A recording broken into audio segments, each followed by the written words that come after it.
Hi, this is Rabbi Orlofsky. Welcome to the Rabbi Orlofsky Show. And whether you're watching on Torah Anytime or wherever you watch or listen to your podcasts, we are happy to have you with us for this pre-Rosh Hashanah series. Now, you know that, like we did before Pesach, we have a series. If you've been following, you know that we have two coming out every week on the usual Motzi Shabbos and also on Tuesday, because there's so much to talk about. This podcast is being sponsored Lila Nishmas Chana Perel Bas Chanoch Henoich by her mother. And she writes, I lost my daughter Nancy Morgenstern on 9/11, which is almost 18 years ago. She was only 31 years old. We've established the Nancy Morgenstern Memorial Fund, which has deep roots in Ramat Beit Shemesh. The fund supports a kollel, a lending gemach. We wrote a Sefer Torah in her schus. We purchased an ambulance for Ramat Beit Shemesh, helped build the shul in Ramat Beit Shemesh, support injured soldiers, and help out those in Israel that have been affected by terrorism. There is this book that has been written, Memories of her 31 years. And Rosh Tevos Kale. I actually have two copies of this book now because I had gotten a copy years ago when I was in Gateways. But it's an interesting thing because Chav Gimel Elul is the anniversary of the destruction of the Twin Towers in New York. It seems to be known to the world more by 9/11.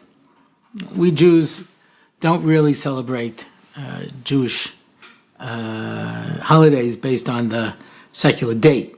Yeah, it'll be hard pressed. So for us, it's Chav Gimel Elul, Mamish, the week before Rosh Hashanah, that this unbelievable tragedy took place. It was during Slichas week. 18 years ago. It was hard to believe, but I remember it. I know many people out there remember it. And I wanted to share some thoughts on it because it is not by chance, I believe. I'm not a prophet, but I don't believe it's by chance that this took place just before Rosh Hashanah. And this was such a dramatic moment. Let's talk about it for a moment. Somebody said to me, I said, in the secular calendar, that 9/11 is a day of tragedy. He said, not in the secular calendar, in the Jewish calendar. Right? On the 9th day of the 11th month, it's Tisha B'Av. So we have our own 9/11. And I said, yeah, that's true. That's true. But it was before Elul. I was living in Eretz Yisrael at the time. And when the news hit, it was so unbelievable that we went to watch any place we could, the little film clip, see what was happening. And it was surrealistic. Somebody told me it looked like bad special effects from a 70s disaster movie.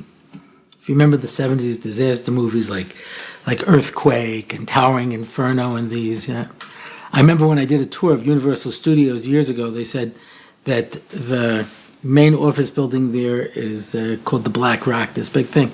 The way they did it for the earthquake is they made a giant mirror and they just shook it back and forth. That's how it looked like the building was shaking.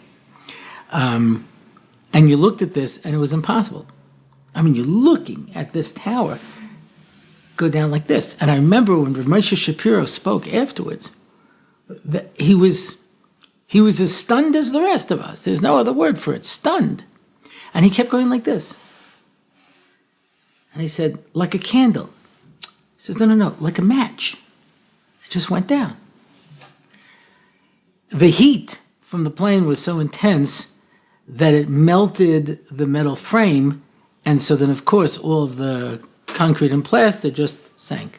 This is what the basis of a modern skyscraper is built on. It's interesting, in fact, because if you build with bricks, you can only go up so high because after that the weight's too much and it causes the building to collapse. So they finally came up with this chop of building a frame out of metal and then just filling in around it. So there was some skyscraper, I forgot where they wanted to knock it down. And when they did, it didn't collapse, it fell over. The whole thing just fell over and did a tremendous amount of damage. So after that, they had to be built that if you wanted to take it down, it had to be able to collapse like that. But certainly nobody anticipated this happening. And just going down like this, like melting, like a building melting. It was something that was so astounding. And I have family living in West Hampstead, Long Island. And it was an amazing thing. You know, you have a show of people who work. You got to finish on time. People have to make a train. I once davened in a minyan, I won't mention which community it was. It didn't matter what was happening, we had to finish by 7:17 because they had to make the train. Didn't matter if it was a Sunday or a Monday. Didn't matter whether it was Rosh Chodesh, Chol Hamoed. You had to finish at 7:17. That was it. They were out the door, yeah. And so when you come to Slichas week, people have to get to work. And for some reason, they said, they had a long Shliach Tzibur that day. And people were going out of their mind because they had to go to work. And the guy's just going on and on. People didn't want to cut out. It was Slichas week. But for whatever reason, the guy who was doing the Slichas and the davening took a very long time. And a lot of people missed their trains. One fellow specifically told me he worked in the Twin Towers. And because of this, he missed it. There's the story of the van coming from Lakewood. It broke down. A bunch of people who were working in the Twin Towers. My brother-in-law, who lives not far from there, also he said that they had a particularly long davening that day. That's Slichas. So somebody took a very long time, and when he got there, the building had already collapsed. They told everybody to go back. It was something that was so mind-boggling. President Bush closed all the airports. I had a friend of ours who was in America. I remember this is the week before Rosh Hashanah. So she wanted to get back for Rosh Hashanah. Without discussing creature comforts and staff service and things like that, because yesh mala agid on every airline. You know, there's horror stories on every airline. Whoever the airline is that's perfect, that there's no problems with yet, I'm not sure which one it is, yeah. Maybe Emirates, but it's not so good for people to fly. But anyway, but when you're in trouble, El Al is the place to go.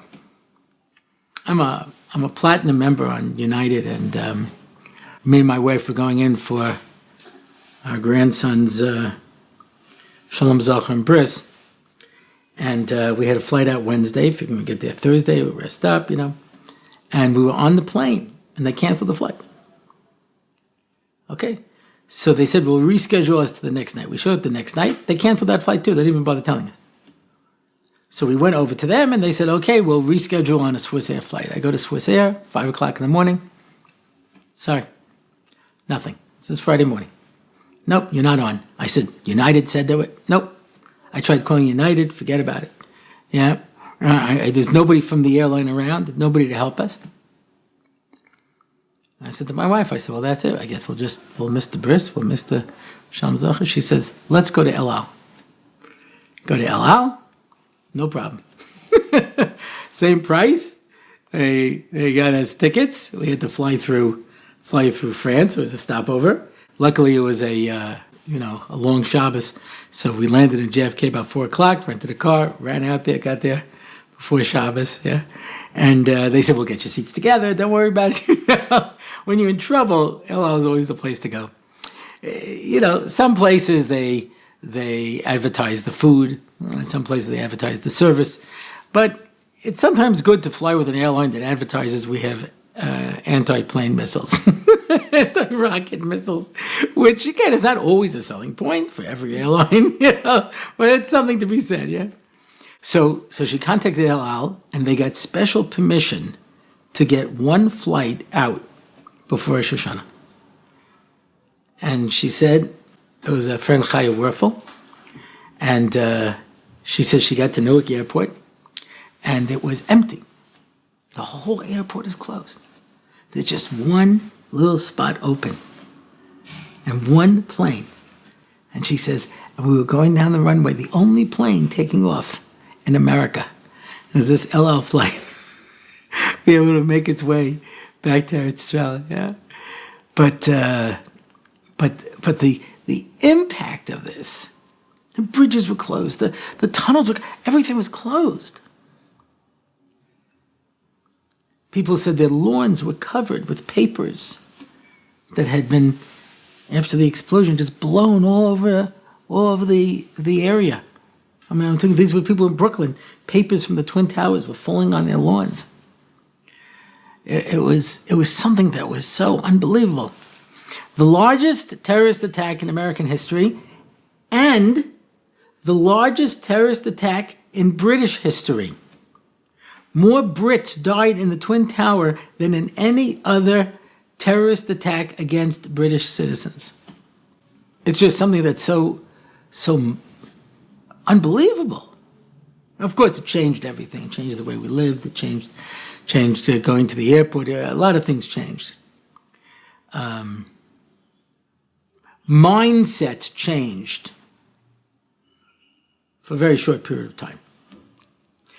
I remember one of the news magazines did interviews with many famous figures asking them about 9/11. One of the people they asked was a Novominsker Rebbe, head of the Aguda. And he said, the world will never be the same.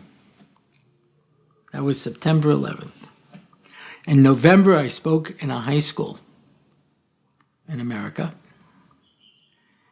And I asked, what should I speak about? They said, just not 9/11. Everyone's tired of hearing about it. It's an amazing thing. That was it. The entire world was changed for less than 2 months. Then nobody wanted to hear about it anymore. And today, you talk about 9/11. Talk about Chav Gimel Elul. Talk about this tragedy that took place. And of course, there were real people whose lives were changed. I want to share with you a story, which is, it was mind-boggling when I heard it, and every time I tell it over, it's difficult for me. Rav Henoch Leibowitz, the Rosh Yeshiva of Chavetz Chaim, said that when he was a child, and he was still living in Europe, he and his father were on a train. And anti-Semites fired into the train because they knew there were Jews there. And they were unharmed. And Rav Henoch said, my father, Reb David, looks at me and says, I almost thought I was ready to die as Kiddush Hashem. And he says, I was a child, I started crying. I said, Tata, you want to die? He said, no, but if you understand what it means to be chosen to die as Kiddush Hashem, it's something so unbelievable. So the stories of all the people who were saved in the Siyata Deshmaya, that's for sure. And the people who were chosen, I'll never forget when the two bus blew up here in Eretz Yisrael, and they put out vignettes of all the different people who were on the bus. And I remember thinking to myself, I'm okay. Because the Kosh Baruch Hu is only taking the tzaddikim. He ain't going to come for me. You understand? So you've read these stories of exceptional people who were chosen to die as Kiddush Hashem and go up to Shemayim. It's an astounding thing. Astounding thing. So anyway, we were all, I told you, we were all flabbergasted. And that Sukkos, Chol Hamoed Sukkos, which was a few weeks later, I went to see Rav Moshe Shapiro. I used to try to go to him on Chol Hamoed and on Purim. And I said, and he told anybody who would care to listen, he says, this is Go Magog. This is the beginning of Go Magog. And what you're seeing here, you're going to see repeated a lot. And he would tell it to everybody. And somebody said, I thought the Holocaust would Go Magog. So Moshe says, obviously not. Because it said, after Go Magog, everyone's going to do tshuva. So I said, Rabbi, listen, but the Holocaust, so many people now have their Jewish identity. He looked at me and goes, Jewish identity? He goes, when Go Magog takes place, you're going to do tshuva. And not tshuva like we do on Rosh Hashanah and Yom Kippur, but tshuva from the top of your head to the bottom of your feet. And he looked at me and he says, David, hayata shoah, asita tshuva? Acharei zeh ata kein ta'aseh tshuva. He said to me, we had the Holocaust, did you do tshuva? He says, after this, you will do tshuva. And not, like I say, not regular tshuva, but a tshuva that's it, your entire life changes. Go Magog. So the next day, Chol Hamoed, I went to visit Rav Bulman Zatzal. And he was already, towards the end of his life, he was sick. He wasn't well. It was rough. And I went to see him.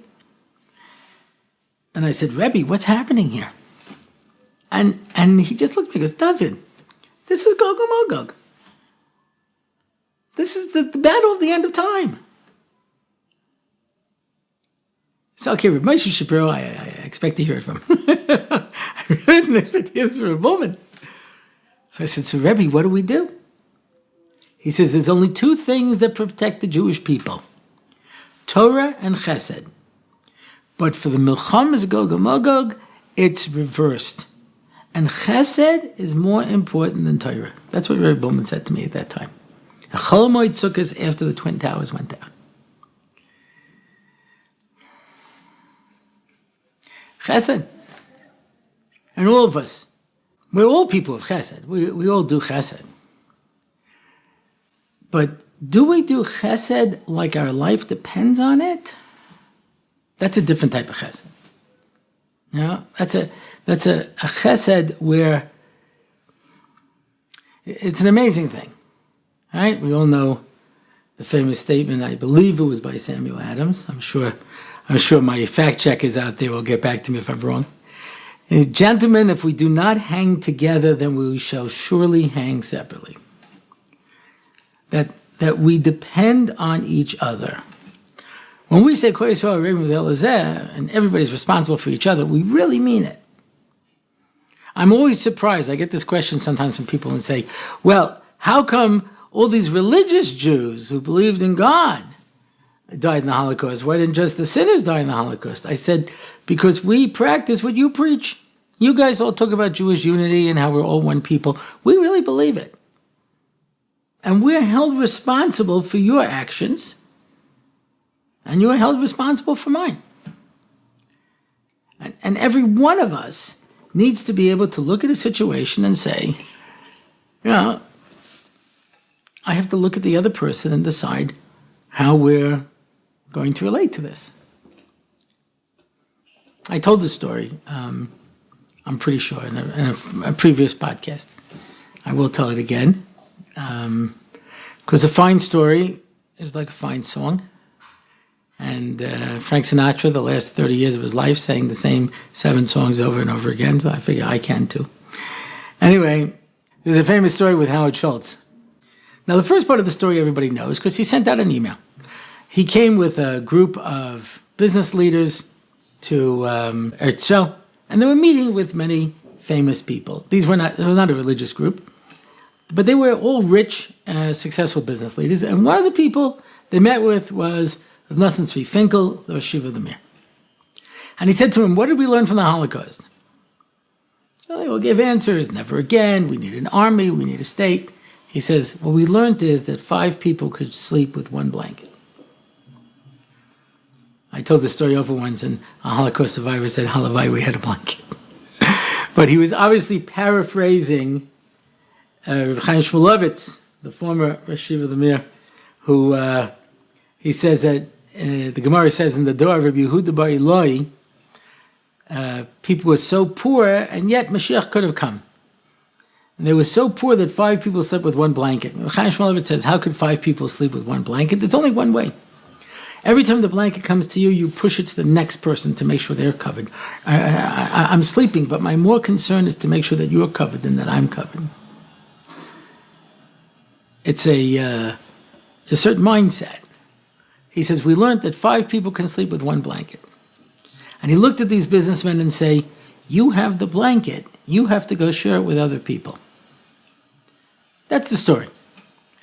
He says, the Gabbai says, and Howard Schultz wrote this up in an email and sent it around. There was he says, Howard Schultz came back by himself at a different time. And he signs a blank check. The man's a billionaire. He signed a blank check and he gives it to Rav Nosson Tzvi and say, fill it out for whatever you want. Now, at the time, the budget of the Mir was $2 million a month. And Rav Nosson Tzvi had to run around collecting it, which was very hard for him because he had very serious Parkinson's. Imagine if he had a month off just for his health. Not to mention the fact that he had to keep leaving his Talmidim to be able to spend a month in the yeshiva without anything on his head, not have to worry. He could have filled it out for $2 million. Howard Schultz wouldn't have blinked. Probably he could have filled it out for $4 million, and Howard Schultz wouldn't have blinked. And Rav Nosson Tzvi looked at him and said, I can fill it out for whatever I want? So he says, yeah. So he filled it out for $1,200. And he hands it back to him and he says, take it across the street to that store and buy yourself a pair of tefillin and put it on every day. That's what you can do for me. Because Rav Nosson Tzvi realized that he also had a blanket. He had a blanket called Torah and Mitzvahs. And instead of looking at you to say, what can you do for me? I say, what can I do for you? I don't remember if I've said this in a podcast before, but it's one of those stories that always moves me. It's in the first Chicken Soup for the Soul book. This guy has a new car, and he pulls up to a little store in a sort of rundown neighborhood.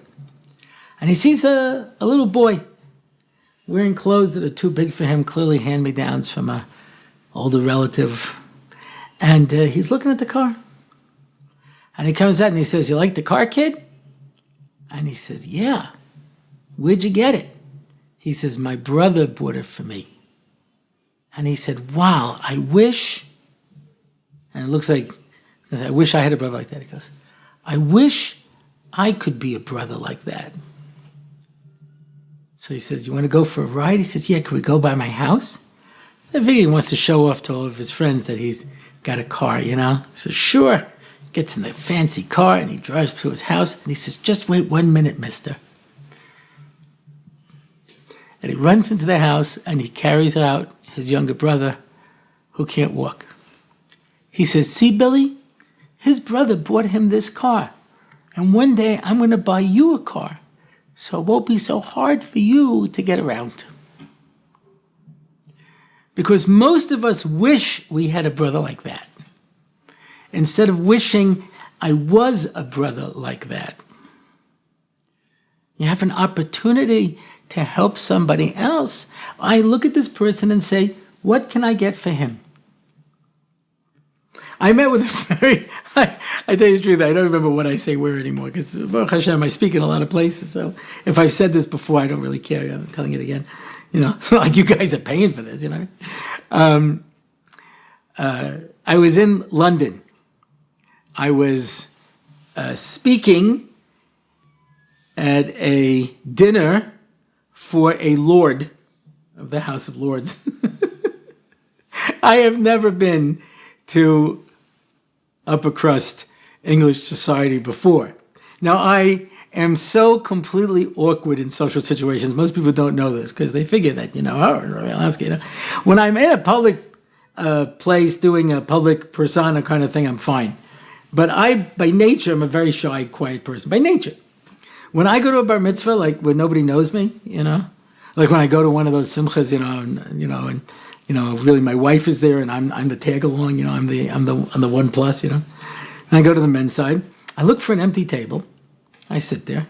They bring me my little plate with my bureka and my, you know, and my rice and boiled vegetables, you know.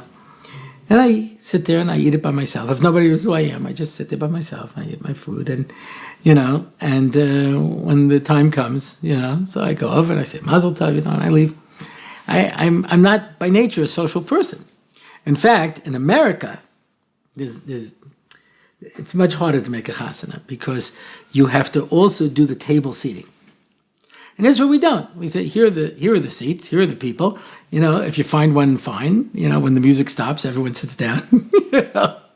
And okay, But in America, you have to have place cards, you have to do table seating. So there's chachmas to table seating. One of them is you need a live wire at each table. Yeah. So my good friend Rabbi Hanoch Tella, I went to one of his chasanas in America. I happened to be in America. It's not Genevas Das. I didn't fly in special, but I happened to be there. So he sits me at a table thinking I'm the live wire. And I'm not. I just sat there quietly and ate all the pickles. And he comes over and he says, you're not talking to anybody. I was like, no, I don't talk to people. If people talk to me, I'll talk to them. But I'm not like hi, how you doing? Where you from? Hey, that's great. Hey, waiter, come over here. Could you please? These people want some. I'm just not that kind of person. But I think I am. I had this when I was dating. People used to set me up with these, really live wires, and these loud girls and things, and I guess they thought I was working vaudeville and I needed a partner, you know what I mean? Like, come out with a hat and a cane, I'm really not. I'm a very quiet person.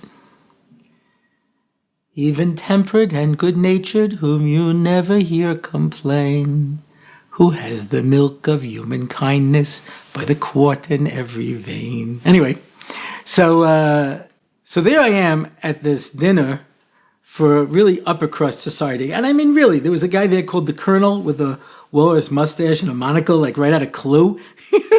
And he was like, yes, very good, very good. Oh, yes, oh, yeah. And then, like, just upper crust English society. Now, I'm awkward under the best of situations. And so I did what I always do when I'm in a social situation. I went to the bar, I got myself a drink. I think it was a screwdriver. I leaned against the wall and I put on my forced smile face.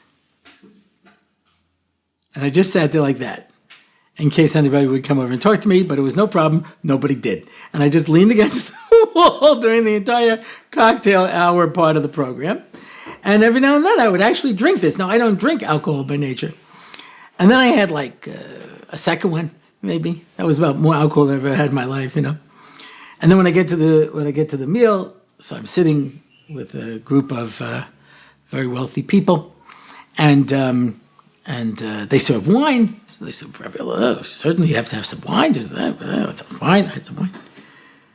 So I get up to speak, and everybody pulls out cigars, and the room fills with cigar smoke. I've already had over 2 drinks, and all the cigar smoke. I'm holding on to the stender, and the room is spinning around. And I don't know how I got through that speech.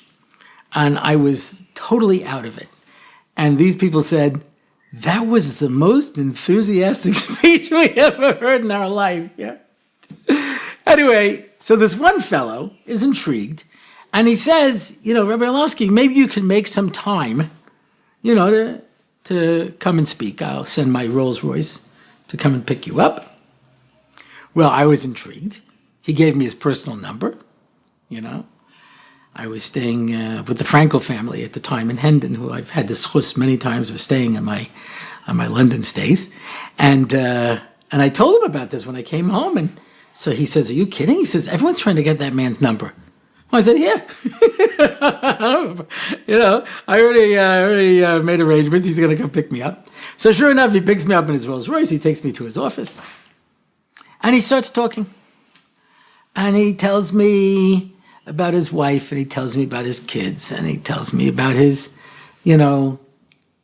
extramarital liaisons and his different activities, etc. And I'm listening to this, and I say, what is wrong with you? You're going to lose everything. You're going to lose your marriage. You're going to lose your kids. You're going to lose this. Now, he was actually of Sephardic descent. So he goes, Emet, Rav, Emet. I said, don't tell me Emet, right? You're a businessman. Action plan. What are we going to do? How are we going to change your life around? How are we going to rebuild this? Well, I don't know. I said, no, that's not an answer. I said, take out a paper and a pencil and let's write down what we're going to do that your life changes. He does a double take and he says, no rabbi talks to me like this. And I said, that's because they all want your money. They don't need your money. I get paid for speaking. Trucks come by and dump it. I don't even know what to do with it. I'm starting to burn it for fuel. I don't know what to do with all the money.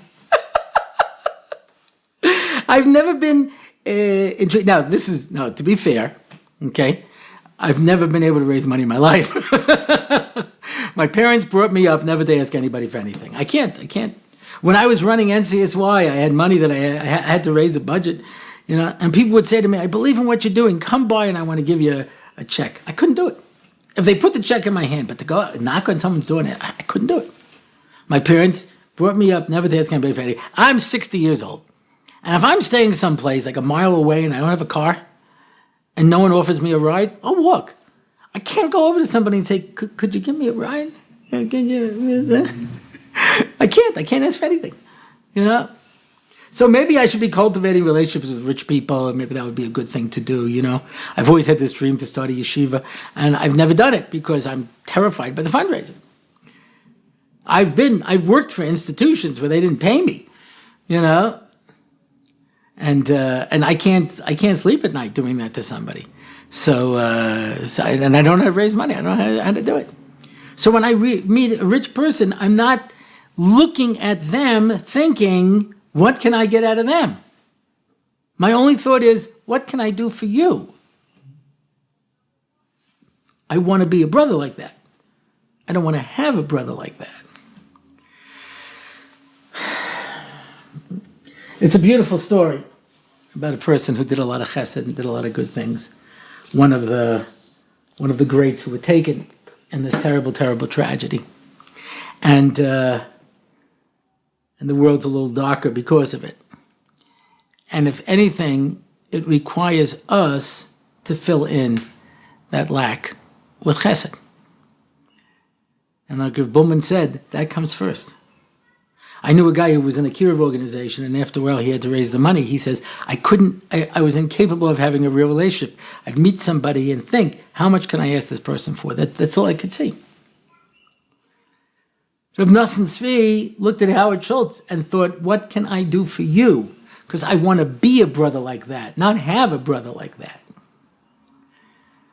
When we think about what we're able to do, that's what we have to do during these days. And the fact that this took place during the week of Slichos, just before Rosh Hashanah, is because comes Rosh Hashanah, the books are closed, and now you're going to be judged based on this past year. That's all you have. You have this time left. And opportunities for chesed pop up all the time. Small ones. I'm not talking about starting major organizations. Small ones. Opportunities to be able to do good things and to be able to help people. And Amir Hashem, in the schus of the chesed and the Torah that we do, through the acts of kindness and Torah, then Amir Hashem, all of us will be zoiche to achsir chesima tova. That's it for this week. If you want to find out more about the show, you can go to RabbiOrlofsky.com. You can make comments. You could contact me. You could find out about upcoming events. And you could sponsor an episode and help us continue to do this program. Just go to RabbiOrlofsky.com/podcast and click on sponsor an episode. I'm David Orlofsky, and this is the Rabbi Orlofsky Show.